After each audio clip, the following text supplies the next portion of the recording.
Bueno, buenas tardes a todos y bienvenidos a esta nueva sesión de Introducción a FPGAs, primeros pasos en el diseño microelectrónico. Mi nombre es Pedro Plaza y soy el presidente de la rama de estudiantes del IECUBO de la UNED. Tenemos también conectado a Manuel Castro, que es nuestro counselor y que nos suele dar su apoyo, nos da su apoyo en multitud de ocasiones y durante muchos años y en estas sesiones la verdad es que está conectándose a todas, absolutamente a Buenas todas. tardes. Si quieres comentar algo, Manuel, o... Nada, darte las gracias por organizar la sesión esta, seguir en contacto siempre con la rama de estudiantes de la UNED y de otras ramas que también están ahora mismo conectados, estudiantes de otras universidades, que con todo el follón del coronavirus ahora, pues está mucha gente, digamos, aprovechando para estas sesiones técnicas y animados a seguir, evidentemente, organizando todas las posibles y compartiendo todas las actividades que hacemos desde la UNED y desde cualquier rama del IECUBO de España y desde el IECUBO en general. Ánimo. Muchísimas gracias, Manuel.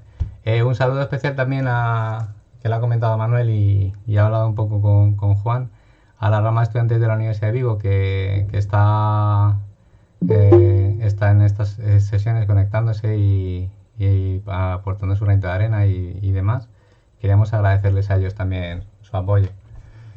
Empezamos con la sesión y a lo largo de esta sesión veremos dos puntos que son comunes en todas las sesiones que estamos realizando, que es hablar un poco del IECUBO y de la rama de estudiantes del IECUBO en la UNED. Luego ya pasaremos a hablar sobre la temática de la sesión, que se articula en una introducción a la FPGA. Luego hablaremos un poco de hardware y software que se usa con estos dispositivos. También hablaremos de la simulación, que es un punto a tener en cuenta cuando se hacen diseños de este estilo. Y por último veremos unos ejemplos de aplicaciones y aplicaciones educativas que se pueden hacer o que hemos hecho y queríamos compartir con vosotros. Y ya para cerrar la sesión os propondremos un reto por si os animáis a cacharrear y a entrar en el mundo apasionante de las FPGAs y demás. Supongo que sí, evidentemente sabréis registrar el evento para que se haya pasado el registro y lo que no sé si habréis podido tener tiempo para cumplimentar la encuesta de inicio. Os animamos a que la cumplimentéis porque nos interesa saber las motivaciones que tenéis para asistir a esta sesión y también nos interesa saber el nivel que tenéis. Para luego os comentaremos que hemos preparado también una encuesta de fin para poder valorar un poco los contenidos educativos de esta sesión. Ya hablando del IECUBO, que hemos hablado durante estas sesiones pasadas del IECUBO, en esta ocasión nos gustaría comentaros que además de ser la asociación técnica profesional sin ánimo de lucro más grande del mundo y que se compone sobre todo por ingenieros eléctricos y electrónicos, pero no está limitado a ello, hay gente de otras áreas de conocimiento que pertenecen a la asociación de ingeniería y que esta asociación, sobre todo cuando accedéis a la página web, que tenéis el enlace ahí abajo, podéis ver que los miembros son bienvenidos, que se anima a que nos veamos involucrados en las actividades que se hacen y que nos involucremos con la asociación. Y por último también es un punto muy importante y es que promueven que estemos conectados, porque a fin de cuentas el IECUBO es una gran red de profesionales.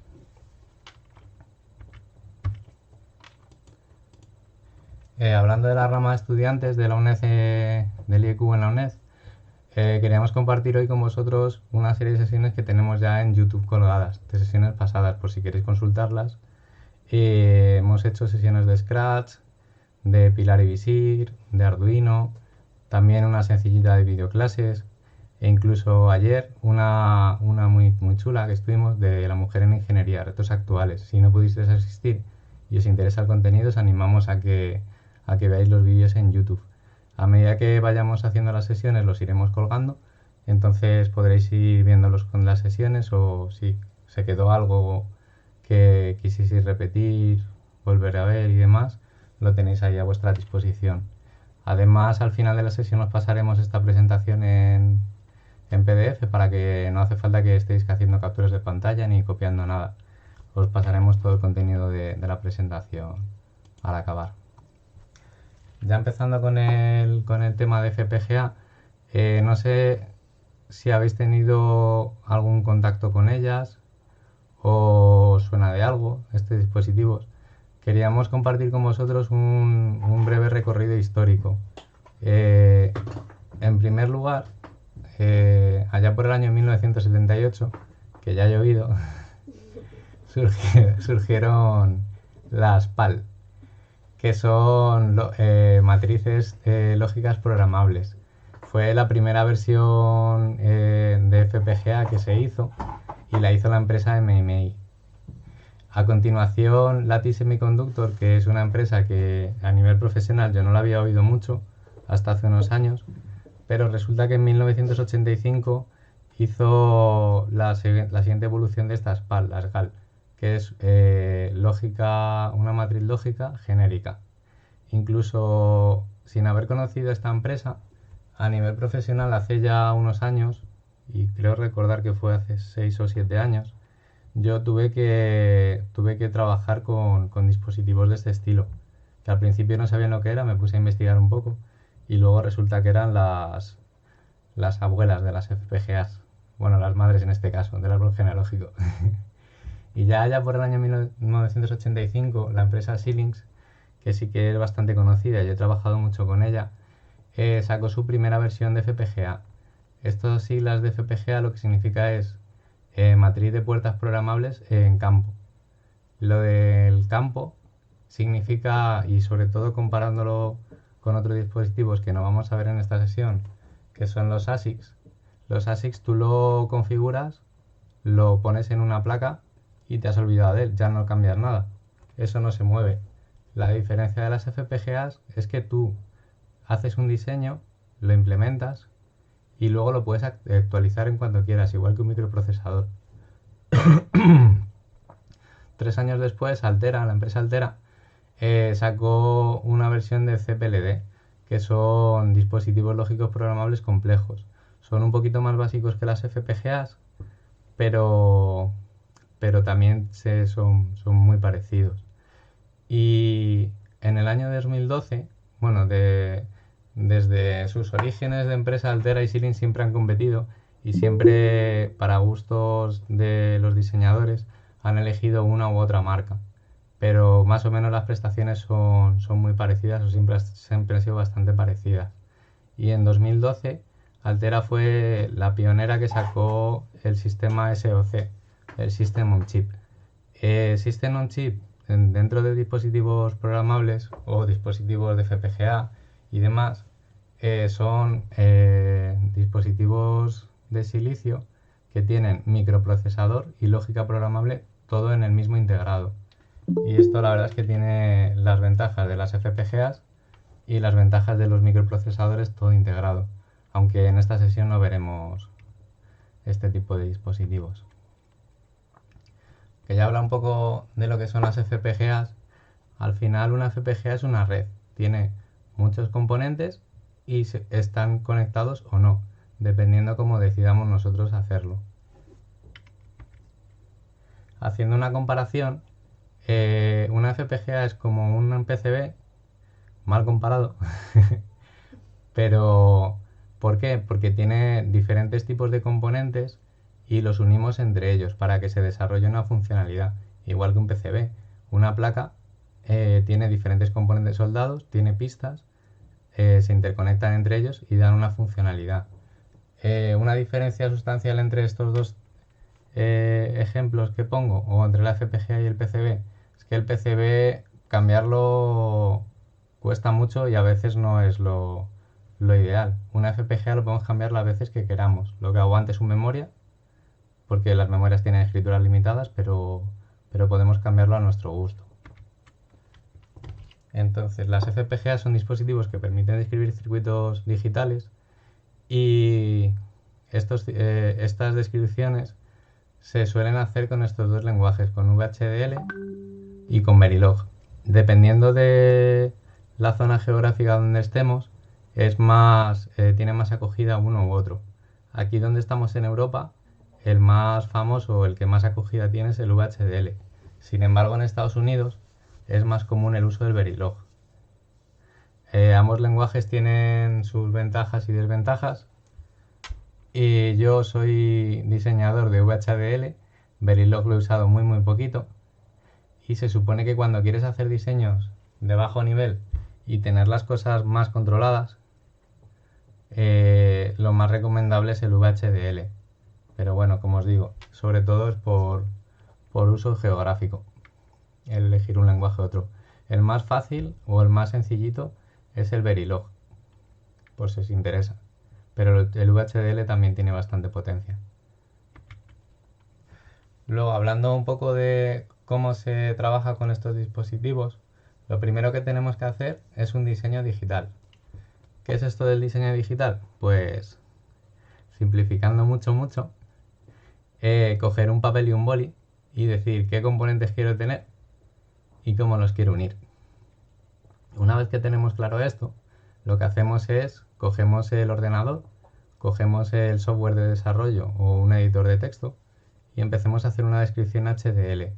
O sea, una descripción de estos componentes los uno con los otros y voy generando las diferentes funcionalidades. Cuando ya tenemos la descripción, hacemos una síntesis. Esto lo hace la herramienta de desarrollo. Esto lo que hace es traducir en esas palabras o descripciones que nosotros hemos puesto, ese programa que hemos construido para conectar esos componentes, y lo hacemos y se convierte en un lenguaje que entiende la herramienta. ¿Para qué? Para hacer una colocación y un rutado dentro de la FPGA. Y una vez que tenemos hecho todo este proceso, lo cargamos en la memoria de la FPGA, que suelen ser memorias externas, y hay algunas FPGAs que la tienen integrada dentro del propio silicio y ya funcionaría como queremos. Los elementos más comunes de las FPGAs. Bueno, si tenéis dudas, queréis que me pare en algo o queréis preguntar cualquier cosa, os animo a que lo hagáis. Hay mensajes de momento. Por si os interesa Yo ampliar. tengo una pregunta. Sí. A lo mejor lo vas a contar ahora, pero Dime. Cuando has puesto en la transparencia anterior Sí. el diseño digital, Sí. se supone que ya estás con una FPGA concreta. Sí y no. Yo la verdad es que, bueno, me he presentado como presidente de la rama de estudiantes. Podía haber ampliado un poco más, pero tampoco quería aburriros ni estaros haciendo perder el tiempo un poco, pero yo llevo más de 10 años trabajando en Siemens Mobility España y sobre todo las tareas desde el principio han sido diseño de FPGA y descripción en VHDL de circuitos. Nosotros como trabajamos en señalización ferroviaria y son aplicaciones críticas de seguridad, nosotros tenemos que estar muy seguros de que lo que queremos que esté ahí y no haya más cosas o tengamos cosas que no estén controladas. O sea, todas las funcionalidades se tienen que hacer tal y como pensamos y como están los requisitos. Esto del diseño digital para nosotros vamos al más bajo nivel. O sea, nosotros vamos al nivel de las puertas lógicas, la AND, la OR, la NOR, la XOR. Y implementamos las funcionalidades a ese bajo nivel. Ahí es donde entra lo que os he comentado de diseño digital. O sea, nosotros hacemos esquemas RTLs, que son dibujitos de esos componentes unos con otros para hacer una función que yo quiero implementar, y esas conexiones que tiene que haber. No sé si con eso he respondido a tu pregunta. Sí, yo creo que sí, pero la idea es que hay como dos saltos, uno que es el propio diseño de la FPGA y otro que es qué vas a construir o qué circuito o qué función concreta vas a implementar con una FPGA concreta, ¿no? Son dos niveles diferentes, o al menos así lo entiendo yo. A lo mejor estoy equivocado. No, sí. Tú puedes hacer el diseño digital a bajo nivel, como te he comentado, y luego describirlo, y se puede describir muy fácilmente, o puedes usar las bibliotecas que te proporcionan los fabricantes. Por ejemplo, una UART de comunicación serie. Tú puedes hacer el diseño digital de esa UART como componente a componente, o puedes llamar a la función de enviar mensaje por UART. Entonces, cuando usas esa función de la biblioteca del fabricante, sí que tienes que tener en cuenta qué FPGA vas a programar, porque una función para una FPGA es muy probable que no te valga para otra. No sé si me he explicado. Sí, Sí, genial. perfecto. Con eso tenéis que tener mucho cuidado, ¿vale?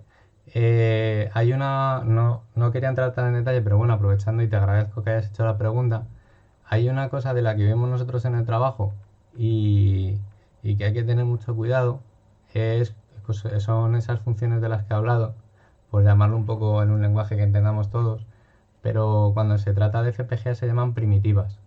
Una primitiva para una Ciclón 2 de Altera es muy probable que no te valga para una Ciclón 5 de Altera y mucho menos para una Spartan de Xilinx o una Artix de Xilinx.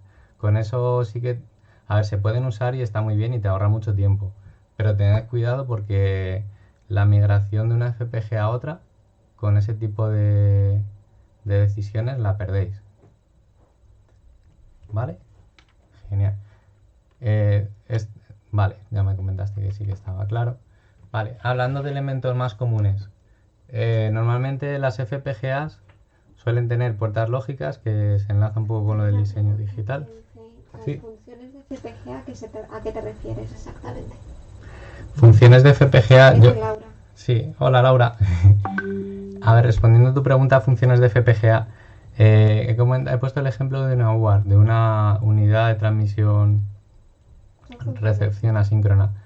Eso es una función. O sea, yo puedo coger una función que esté definida en una biblioteca del fabricante o una biblioteca propia del estándar de VHDL que sea o de Verilog y yo llamo a la función, le pongo unas entradas y eso da unas salidas.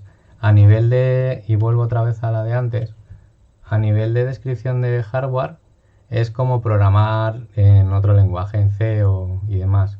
Pero luego a nivel de síntesis, todo el diseño digital que no hemos hecho, por haber llamado a esa función, en la síntesis sí que se va a hacer. Y se va a convertir en puertas lógicas y en elementos de más bajo nivel que son los que vamos a ver más adelante. ¿Te ha aclarado la pregunta? Sí, que Sí. la verdad clara. En Xilinx serían Genial, las gracias. IP. Ahí pregunta. Te dice, en Xilinx serían las IP cores, ¿no? Sí. Primitivas que he comentado antes son las de muy bajo nivel. Son cosas específicas que tiene una FPGA de un fabricante. Los IP cores de Xilinx son esas bibliotecas de las que os hablaba. Que de hecho IP cores hay de todo. O sea, hay para hacer transmisión por Ethernet, hay por Wi-Fi, comunicaciones, más comunicaciones, Te da las gracias. operaciones, de nada. Seguimos. Los elementos más comunes. Estos son los que suelen llevar casi todas las FPGAs, o prácticamente todas. El primero son las puertas lógicas, lo que os he comentado un poco de lo de la AND, la OR. Pero en una FPGA no son puertas lógicas como conocemos en electrónica digital, sino que son tablas de búsqueda, son LUTs, Lookup Tables. Y con esto implementamos funciones lógicas. Luego también tenemos otros elementos que son comunes, que son los bloques de memoria. Suelen ser bloques de memoria RAM y sirven para almacenar datos o para hacer pipeline. El pipeline es un concepto que se utiliza, es un poco más avanzado, pero cuando no tienes espacio en la FPGA porque has usado casi todos los componentes, una manera de conseguir más espacio, por llamarlo de alguna manera, es yo hago unas cosas en un momento dado con un ciclo de reloj, en el siguiente ciclo de reloj hago otras cosas y voy almacenando la información y la voy sincronizando. Es una estrategia muy útil, pero hay que tener mucho cuidado porque tienes que tener todo bastante sincronizado. Luego, otro componente importante son los relojes, que cuando trabajéis con FPGAs lo normal es que para aplicaciones sencillas sean relojes lentos, pero bueno, con lento estoy hablando en órdenes de magnitud de 32 MHz, 50 MHz, y luego hay aplicaciones que funcionan a 150 MHz, incluso hay FPGAs caras, pero las hay, que trabajan a frecuencias mucho mayores. Incluso se pueden generar relojes, aparte de los externos, que tengan más velocidad porque vuestra aplicación los necesite. Luego también hay otro componente que es muy útil, que son los DSP, que es Digital Signal Processing o Processor. Y estos son bloquecitos que hacen operaciones, multiplicaciones y sumas. Dependiendo de la arquitectura de la FPGA y el fabricante, pues tendrá más o menos multiplicaciones, más ancho de datos y demás. Y ya por último, el último componente que sí que es nosotros, por ejemplo, en el trabajo no lo usamos, pero hay aplicaciones en las que sí se usan, que son los SERDES, que son serializadores y deserializadores.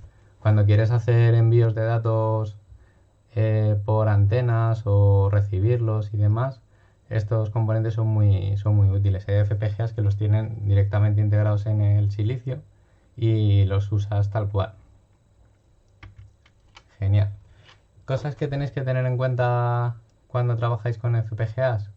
La ejecución es en paralelo, o sea, eso os da muchísima velocidad. Un microprocesador, haciendo una comparación, yo no tengo nada en contra de los micros, me parecen muy útiles y muy chulos, cada cosa para una aplicación, pero un microprocesador ejecuta una instrucción detrás de otra. Entonces, al final, aunque tengas una velocidad de reloj, vas a tardar un tiempo porque lo estás secuenciando. Una FPGA, si tienes componentes suficientes, puedes hacer todo en paralelo. En el mismo ciclo de reloj has hecho todas las operaciones. Luego, otro punto importante a tener en cuenta es procesos síncronos asíncronos. Si os dan un buen curso de FPGAs en el lenguaje de programación que sea, siempre os recomendarán que trabajéis con procesos síncronos. Perdón. ¿Qué significa esto de procesos síncronos? Que todas las operaciones que haga vuestra FPGA la haga de manera síncrona con el reloj. ¿Y por qué se recomienda proceso síncrono frente a asíncrono? Pues la velocidad de transmisión de los pulsos eléctricos dentro de la FPGA depende del número de componentes que tengáis en la cadena. Entonces, si hacéis un proceso síncrono y tenéis un buen diseño, siempre va a dar tiempo a que de ciclo a ciclo de reloj todo se procese. Pero si hacéis procesos asíncronos, corréis el riesgo de que concatenéis muchas conexiones, no le dé tiempo a llegar a la señal, el pulso eléctrico, al final o al medio, y en vez de funcionar vuestra solución como pensáis, puede que de vez en cuando, y no se sabe muy bien cuándo, haga cosas que no debe hacer. Entonces, con los procesos asíncronos perdéis completamente el control de cómo funciona vuestra FPGA. Y puede ser algo sistemático que veáis continuamente, o puede ser algo que ocurra aleatoriamente. Entonces es muy peligroso. ¿Por qué se recomienda también los procesos síncronos?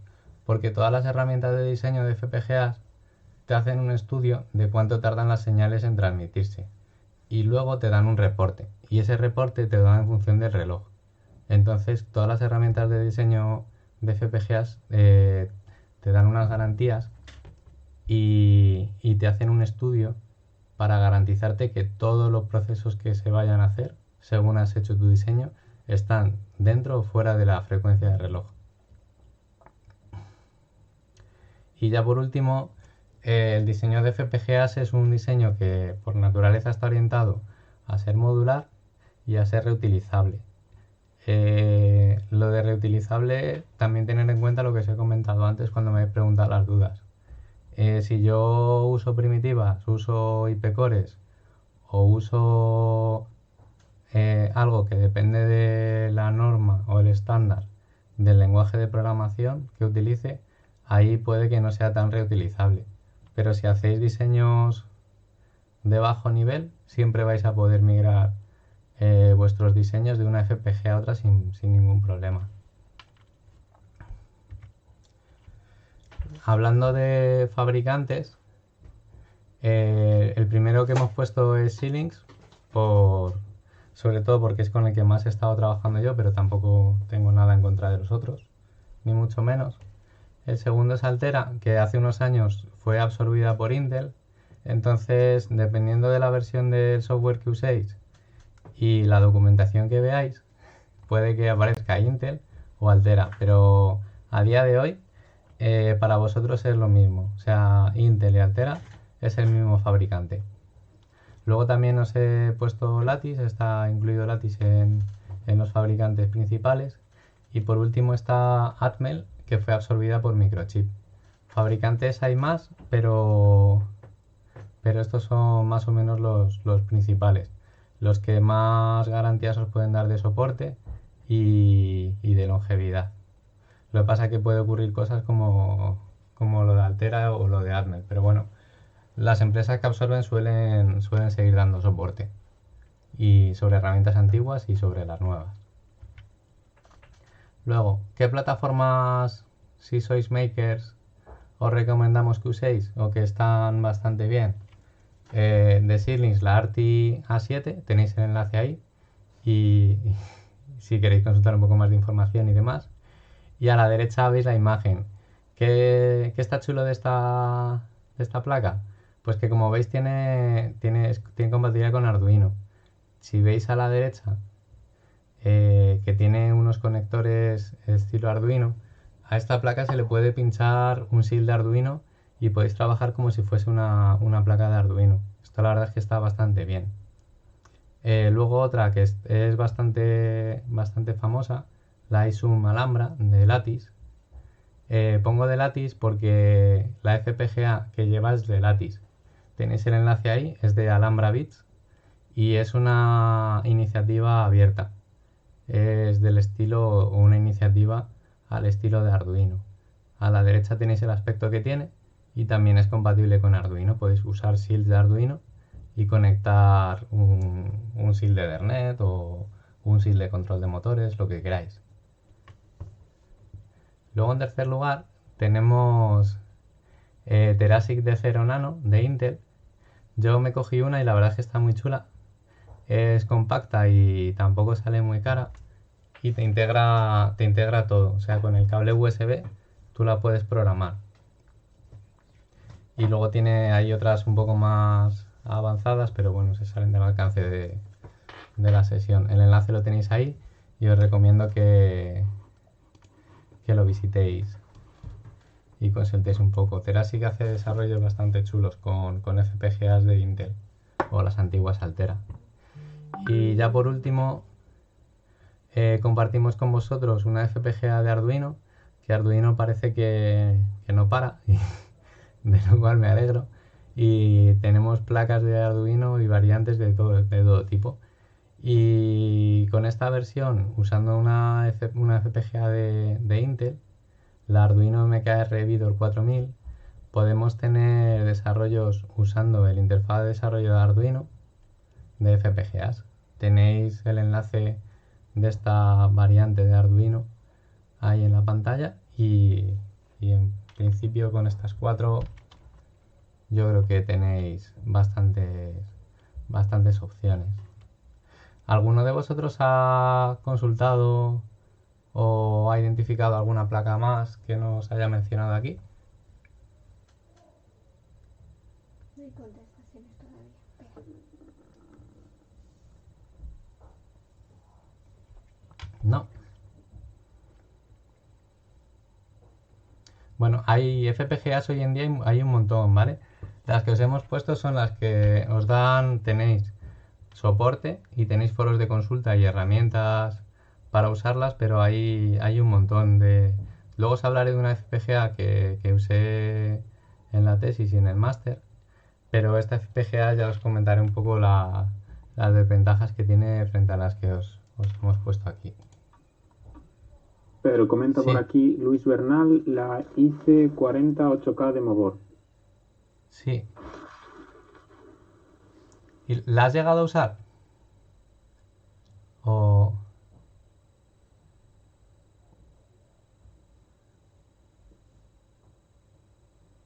Sí, dice que con el toolchain libre. Genial. Pues si quieres luego me pasas el enlace para que le eche un ojillo. porque creo, es que ahora mismo no estoy muy seguro, pero creo que lleva la misma FPGA que la iSum de Alhambra, la iSum Alhambra, pero tendría que mirarlo. Y bueno, por mirar un poco, por ver más, tampoco está genial. Muchísimas gracias. Ahora vamos a hablar un poco de software de FPGAs. Xilinx tiene dos herramientas de software. Por un lado el ISE Design Tool y por otro lado Vivado. El ISE es la herramienta tradicional y es la que se utiliza para las FPGAs antiguas, estilo Spartan 3 y las Vivado, no, y las Virtex y demás, para las familias antiguas. También tiene compatibilidad con familias nuevas, pero en un momento dado, y no recuerdo hace cuánto, Xilinx cambió la plantilla entera de sus trabajadores, o prácticamente entera. Y en vez de tener los desarrolladores de las herramientas tradicionales, hizo fichajes nuevos, gente sangre nueva, con nuevas mentalidades, y apostaron por el Vivado. El Vivado, sobre todo, a pesar de que se puede utilizar como el ISE y está pensado para las FPGAs más modernas, la orientación que tiene es muy diferente al ISE, ya no es el estilo tradicional de diseño ni nada, y luego sobre todo está muy pensado para trabajar con programación estilo por bloques. O sea, yo cojo mis bloquecitos, los uno con líneas y voy implementando mi funcionalidad. Luego de Lattice tenéis un par también. Lattice Diamond, que es el software equivalente al Vivado de Xilinx, y este es el que se utiliza prácticamente para todas las FPGAs del fabricante. Pero también sacó IceCube 2, que esta herramienta se utiliza para las familias más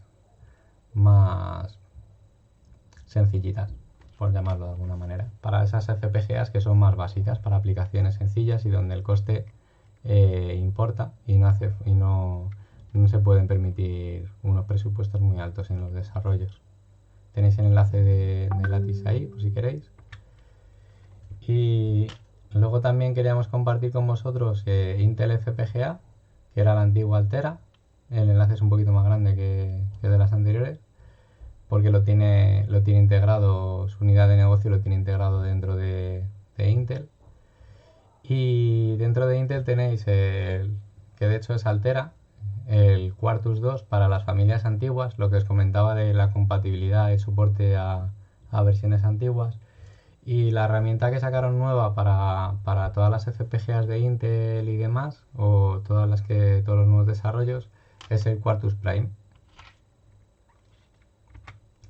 Luego, hablando de simulación, os hemos puesto 3 opciones, hay más, pero tampoco os creáis, quitando las soluciones libres, tampoco os creáis que hay mucha, porque históricamente y en los últimos años ha habido mucho canibalismo en herramientas de simulación de HDL.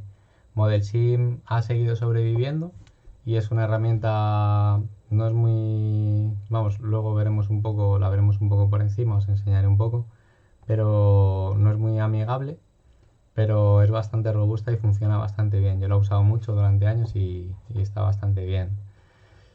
Active HDL, que es otra empresa que desarrolla simuladores de HDL, es otra herramienta que podéis usar. Yo también la he usado bastante y tampoco es muy amigable, pues son más bien feuchas, pero también es bastante robusta y funciona bastante bien. Y luego, si tenéis curiosidad, a pesar de que tenéis en ModelSim la versión de estudiante y en Active, creo recordar que sí que tenía también alguna versión de estudiante o de prueba o algo así.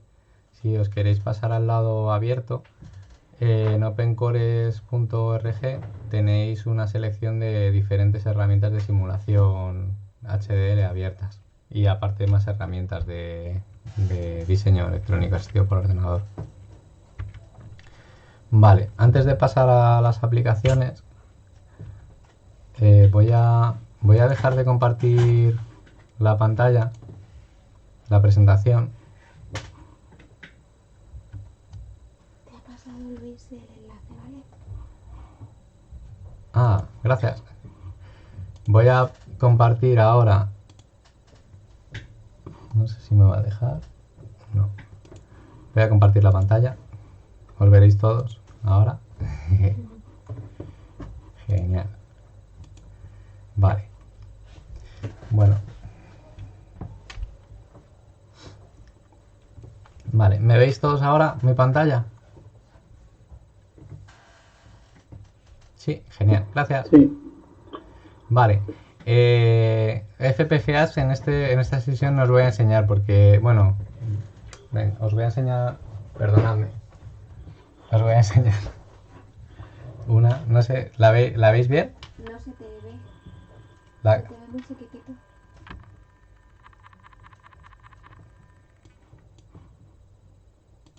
Sí. Bueno, Vale. Ahí. Esto es una FPGA. mejor. De hecho, es una familia que está ya, se supone que obsoleta, pero la siguen vendiendo. Para que os hagáis una idea, es una Cyclone 2. Y ahora creo que va por la Cyclone 10, para que os hagáis una idea. Pero se sigue fabricando y es muy económica, muy compacta y da de sí. De Altera, antigua Altera. Os enseño aquí, este es el Quartus 2 y esta es la versión, esto sí que es importante, siempre que trabajéis con herramientas de este estilo y si no estáis usando las FPGAs más modernas, tenéis que usar la versión de la herramienta que sea compatible con la FPGA que queréis programar. Como os he enseñado esa FPGA que para hacer proyectos caseros y demás yo la he usado, necesito la versión 13 de Quartus, que es una versión bastante antigua. El software tiene este aspecto que veis. Yo aquí tengo los archivos en HDL, en mi caso VHDL, como os he comentado. Y luego aquí abajo tengo una serie de opciones. Lo del flujo de diseño que os he enseñado es, primero compilo el diseño, hago análisis y síntesis, hago el emplazamiento y rutado. Y luego esta, por ejemplo, dependiendo del fabricante, pues tiene algunas opciones, tiene más opciones o menos. Y cuando ya todo está bien, lo que hago es que programo el dispositivo. Luego a la derecha, bueno, aquí tenéis abajo en la parte inferior, salen mensajes de error, de avisos o todo está bien y demás. Y luego esto sería un código VHDL para un diseño. Entonces, lo primero que tenéis que hacer es decir qué bibliotecas queréis usar. Como veis, el IEcubo también está presente aquí. Este es el estándar desarrollado por el IEcubo más robusto y el que más se usa. Este también es robusto y se usa mucho y es del IEcubo. Y luego cuando queréis tener constantes, funciones y demás, lo que hacéis es llamar a vuestra propia biblioteca, una que hayáis definido vosotros. Si yo compilase este archivo, me daría error porque en este proyecto os he cargado solo este archivo para enseñaros un poco el entorno y que veáis un poco código VHDL y no he añadido el package, que para las bibliotecas propias se suele usar esta denominación del package o empaquetado. Luego definís la entidad. La entidad es los puertos de la entidad. La entidad es el bloque que estáis diseñando. En este caso es FPGA Main Module. Yo tengo definidas mis entradas, salidas. Lo ideal es que lo agrupéis por funcionalidad para luego no perderos y cuando dejáis el diseño aparcado un tiempo y volvéis a él podáis entenderlo de manera sencilla, porque como veis hay diseños que la verdad es que abultan bastante. Este VHDL yo lo utilizo para comunicarme con los pines de la FPGA, por eso veis que tiene tantas entradas y salidas. Todas estas entradas y salidas son pines de la FPGA, estas como no las uso pues le pongo el pin al que tiene que ir. Y luego en la arquitectura es donde definís qué componentes hay. Como os he comentado que hay diseños modulares, que se utiliza el diseño modular, yo tengo mi entidad de alto nivel que tiene los puertos de la FPGA y luego defino diferentes componentes para hacer diferentes funcionalidades. Por ejemplo, pues este es el procesamiento principal, esta es una UART de Bluetooth, esta es una UART de Arduino, comunicación discreta con Arduino, y como veis, algo común en todas las entidades es el reloj y el reset. ¿Por qué? Porque a no ser que sea estrictamente necesario, todos los diseños deberían ser síncronos, lo que os comenté antes. Esto nos da mucha fiabilidad a la hora de que lo que definamos funcione como queramos. Luego, cuando ya hemos definido todos esos componentes, definimos unas señales para hacer conexiones entre esos componentes o para hacer otras funcionalidades. Y ya por último, hacemos las instanciaciones de esos componentes que hemos definido. Instanciarlo es decir, pues yo de este componente que he definido aquí quiero una copia. Y como este se llama discrete com Arduino, pues quiero una copia de este componente y lo quiero conectado con estas señales de aquí. Pero como quiero otra copia igual, de ahí el diseño modular y que te permite escalar fácilmente, yo utilizo el mismo componente, pero lo uno con otras señales distintas. Entonces tengo una copia igual y no tengo que estar, coloquialmente hablando, picando el código de cada cosa que quiero hacer, sino que puedo reutilizar muy fácilmente. Y luego, esto no es muy recomendable, pero se puede hacer. Lo único que es recomendable hacerlo lo menor posible, y es la lógica que describáis en un componente de alto nivel tiene que ser la mínima o nula. En este caso esto no es lógica porque es asignación de señales, pero aquí como veis sí que hay una lógica, es un contador. Pero esto no es recomendable porque yo esto no puedo escalarlo ni reutilizarlo. Esto se queda aquí escrito y ya está. Si yo quiero tener funcionalidades, lo que hago es que defino un bloquecito y luego lo conecto y lo instancio y demás. ¿Alguna duda de la parte esta? ¿Algo que queráis que os comente? ¿Resolver alguna curiosidad que tengáis? ¿No?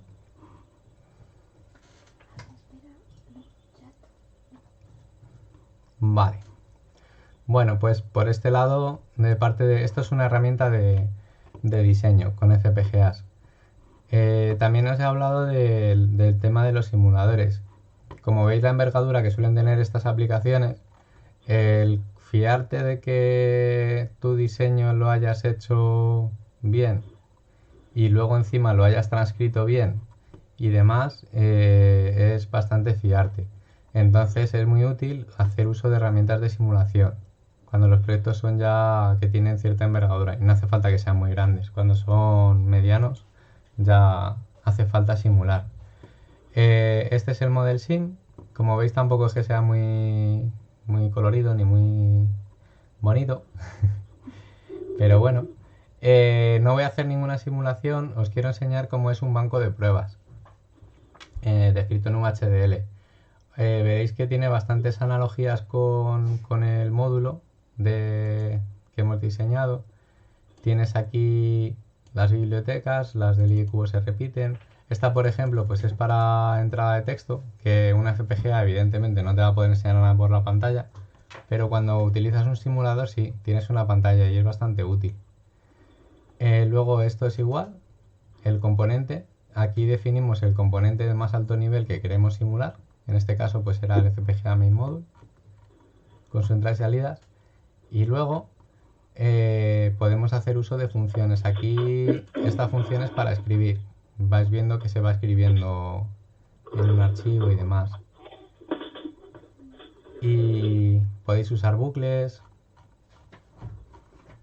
Dependiendo de lo que queráis, pues ya podéis ir haciendo todos estos bucles que parecen eternos y demás. A ver, se podría haber puesto en un package por poder, y sobre todo es porque la funcionalidad del módulo este es enviar y recibir datos por el Bluetooth o hacia las Arduino. Entonces tiene que mandar los caracteres, que son los que veis que están aquí definidos en una secuencia, que hay más caracteres y más caracteres para probarlo.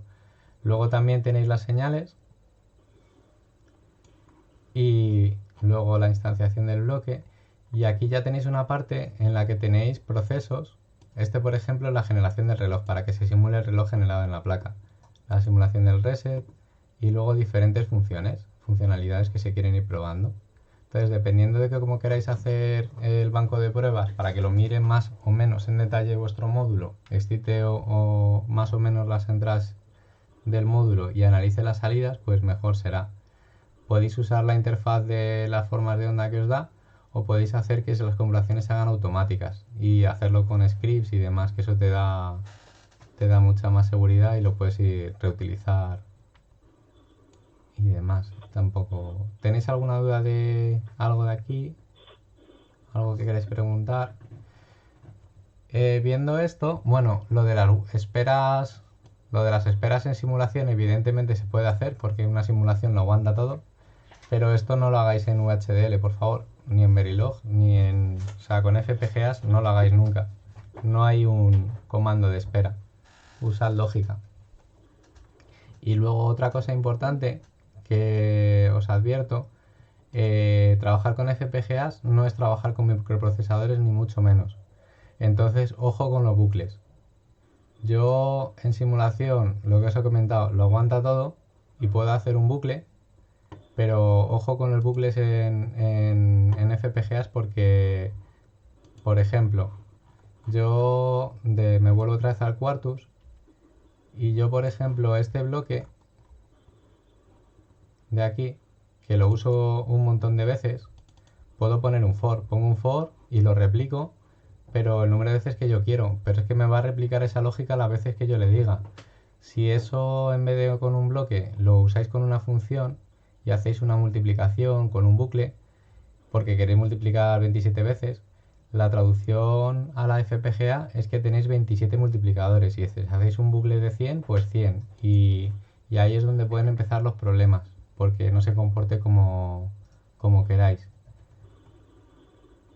Y bueno, yo creo que por aquí poco más. ¿Tenéis alguna duda de Quartus, Model Sim, simulación, diseño?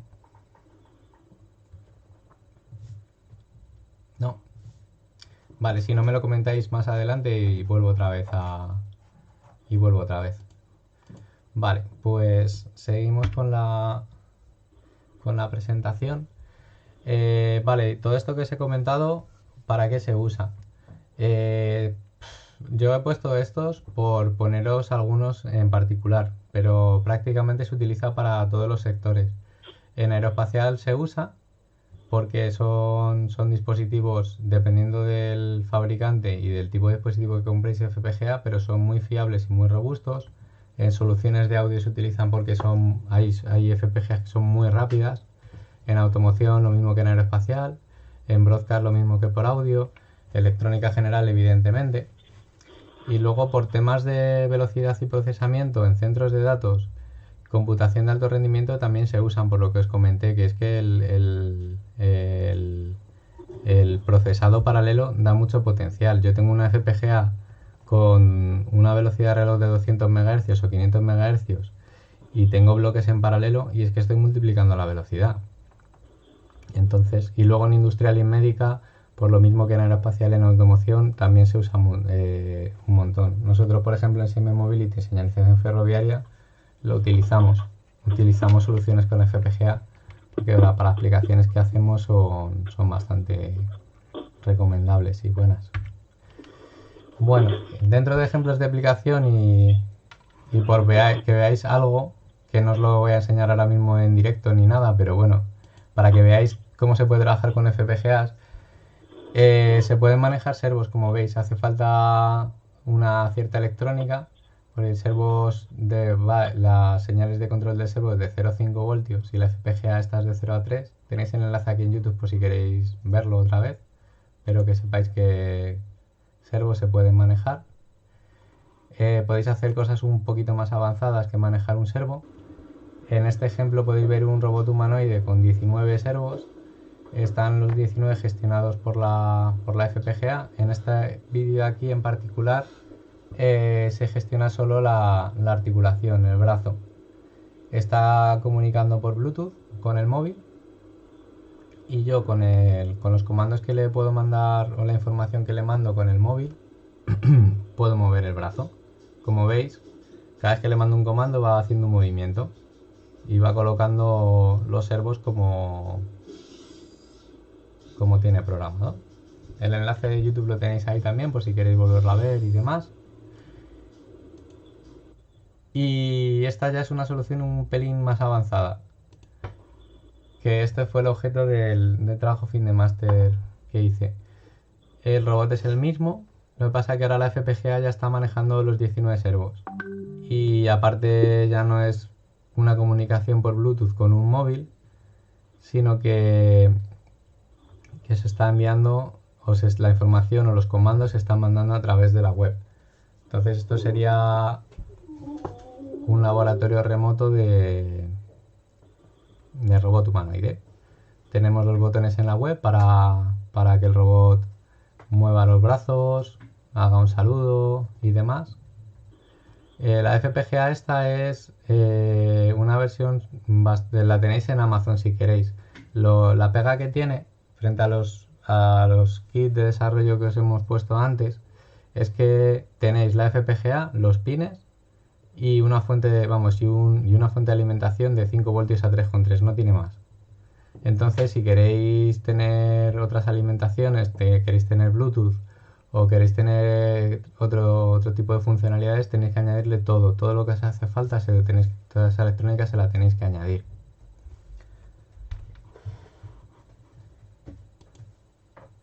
Vale, y luego aplicaciones educativas, que ese fue el objeto de mi tesis doctoral, de Laboratorio Dual de Robótica Educativa.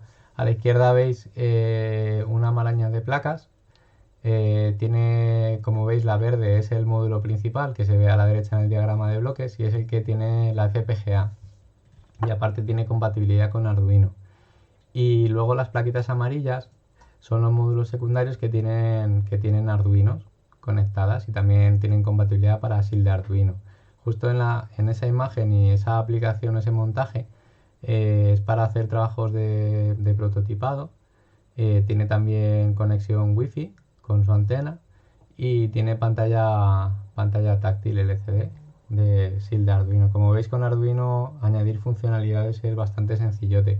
Y luego abajo, justo debajo de la plaquita verde, se ve como una especie de conectores negros con otra placa azul.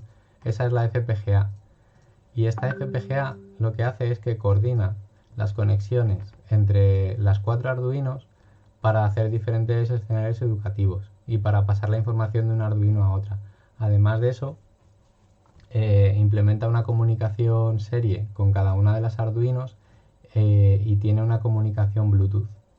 Tiene en esta solución y esta FPGA, que es bastante pequeñita, veis que se pueden implementar 5 comunicaciones serie, una para Bluetooth, otra para hablar con Arduinos por el puerto serie, y luego podéis hacer conexiones de señales discretas entre un Arduino y la otra. También se puede hacer monitorización de las Arduinos. Vale. Y aquí os pongo un vídeo, este no está en YouTube. Intentaré... Uy. Se ve un poco mal.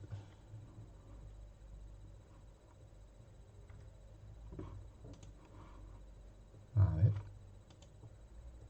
No. Yo creo que lo he...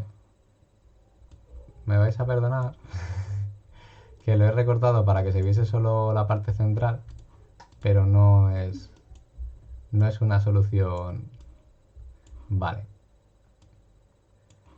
pues se va a tener que quedar así. Vale, y este es la aplicación. El escenario tampoco. Pues perdonadme, pero intentaré subirlo a YouTube si queréis y os paso el enlace para que lo veáis. Pero en esta solución se ve cómo hay escenarios de un escenario educativo basado en señalización semafórica. Tiene semáforos controlados por las Arduinos y la sincronización se hace pasando a través de la FPGA y también tiene comunicación Bluetooth. Ahora hemos querido también incluir información sobre laboratorios remotos de FPGA en la asignatura de Sistemas Electrónicos Avanzados del grado de Ingeniería de Electrónica Industrial, profesor Sergio Martín Gutiérrez, que os compartimos el correo por si tenéis interés, es donde se trabaja con laboratorios remotos de FPGA. Tienen una FPGA, un laboratorio remoto con FPGA de Xilinx y también tienen otro laboratorio remoto con una FPGA con la AISUM Alhambra. Por si os interesa, asistid a la asignatura de Sistemas Electrónicos Avanzados, o si queréis plantear algún tipo de colaboración o tenéis algún proyecto, hablad con el profesor Sergio Martín. Por último, os queríamos proponer un reto, y es imaginar una aplicación que podéis desarrollar con FPGA, luego que adquiráis los componentes y ya por último que montéis y programéis vuestra solución. Si os animáis y necesitáis que os demos soporte, os ayudemos a selección de FPGA o qué componentes podéis incluir, estamos abiertos a que nos lo digáis. Y ya por último compartimos con vosotros el enlace de la encuesta de fin, como os hemos comentado al principio, para que nos deis vuestra opinión sobre los contenidos educativos que os han parecido, qué partes os han gustado más y demás. Y con esto hemos acabado el contenido de la sesión. Si tenéis alguna duda, queréis aclarar algún punto, queréis que volvamos a algún particular, o incluso surge alguna duda que no se ha tratado a lo largo de la sesión, pero queréis plantearla, pues os animamos a que lo hagáis.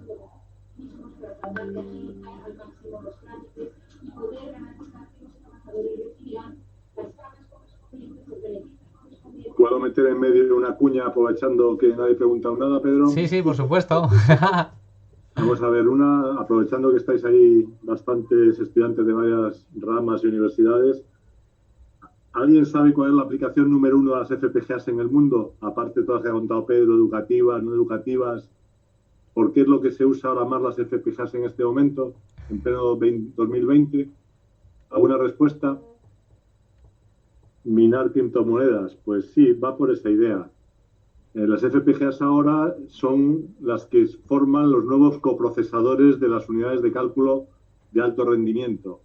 Antiguamente todos conocíamos las CPUs clásicas o de distintos niveles, los coprocesadores, los gráficos, y ahora lo que tienen en todas las nubes de computadores y desde Google y todas las nubes como tal, lo que hacen es poner donde hay un procesador al lado de una FPGA, de forma tal que se reparten el trabajo y para muchas actividades se van reprogramando a la vez, y en esa línea, digamos, es donde está usando ahora de nuevo las FPGAs cuando tenían un uso mucho menor, ¿no?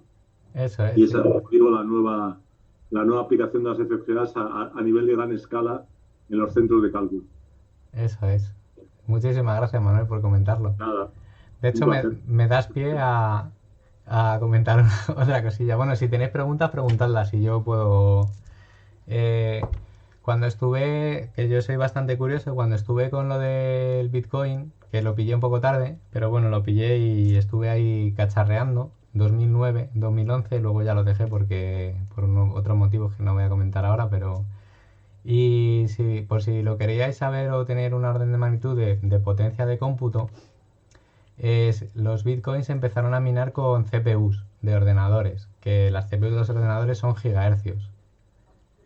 Y la siguiente tecnología que siguió a las CPUs para la minería de bitcoins fueron las GPUs, las gráficas de los ordenadores, que era, para que os hagáis una idea, si no recuerdo mal, en torno a 10 veces más de potencia de cálculo. El tercer paso evolutivo de la minería de los bitcoins fueron las FPGAs. O sea, y ahí estábamos hablando con FPGAs que tampoco era para tirar cohetes, o sea, no eran de las más potentes ni mucho menos, y estamos hablando que se conseguían en torno a 100 veces más de capacidad de cálculo, de potencia de cálculo con FPGAs. Y en las últimas etapas de desarrollo de los bitcoins, de minería bitcoin, ya se optó por ASIC. Se optó por ASIC porque el proceso o el algoritmo SA256 que utilizan los bitcoins era fijo, con FPGAs no lo ibas a cambiar, y lo que hicieron fue, vale, pues si no hay que tocar nada, pues hago circuitos microelectrónicos todos iguales y replicados. Lo que ha comentado Manuel, y por lo que están tan de moda, o por lo menos yo entiendo que están ahora tan de moda las FPGAs de nuevo, han vuelto a resurgir en tema de blockchain, es porque cada criptomoneda tiene su algoritmo de su padre y de su madre, y perdón por la expresión. Entonces ya no te vale un ASIC, ya no te vale un circuito fabricado y fijo. Necesitas dispositivos que te den esa versatilidad como te lo dan las FPGAs, esa potencia de cálculo y esa versatilidad de lo que me vale hoy, lo reprogramo mañana y también me vale. Muchas gracias, Manuel. No había caído yo en comentar eso. Un placer. He mandado por ahí una referencia también de un libro disponible de la Complutense para programación OHL. Ah, qué guay. Estaban preguntando por ahí. Gracias. Sí, la gente de la Complutense, yo he asistido a varios cursos y de grado avanzado de la Complutense y son muy buenos. Son muy, muy buenos. Os los recomiendo. Estupendo. ¿Alguien tiene alguna pregunta más o alguna duda? ¿Algo que se le plantee? Bueno, mientras os lo pensáis, el enlace de la página web de la rama os lo hemos dejado ahí para que visitéis la página y veáis las novedades que vamos haciendo y lo que tenemos entre manos y demás. Si tenéis alguna consulta en particular, me la podéis lanzar a mi correo. Y luego os animamos sobre todo a, pues eso, a que participéis en las redes sociales, que nos sigáis si os interesan los temas que estamos tratando. Y también pues Facebook, Twitter, YouTube. De hecho, vamos a lanzar esta tarde, noche, yo creo. Aparte de la sesión esta, vamos a hacer un recopilatorio de todas las sesiones que tenemos grabadas, entonces, y ya tenemos bastantes subidas. Os animamos a que veáis el canal de YouTube y veáis las sesiones que no habéis podido asistir o que queráis volver a ver.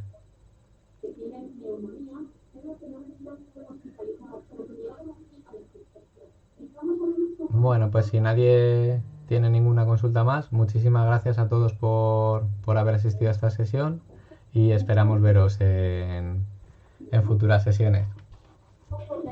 Venga, un abrazo, hasta luego. Un abrazo, chao. Gracias, hasta luego.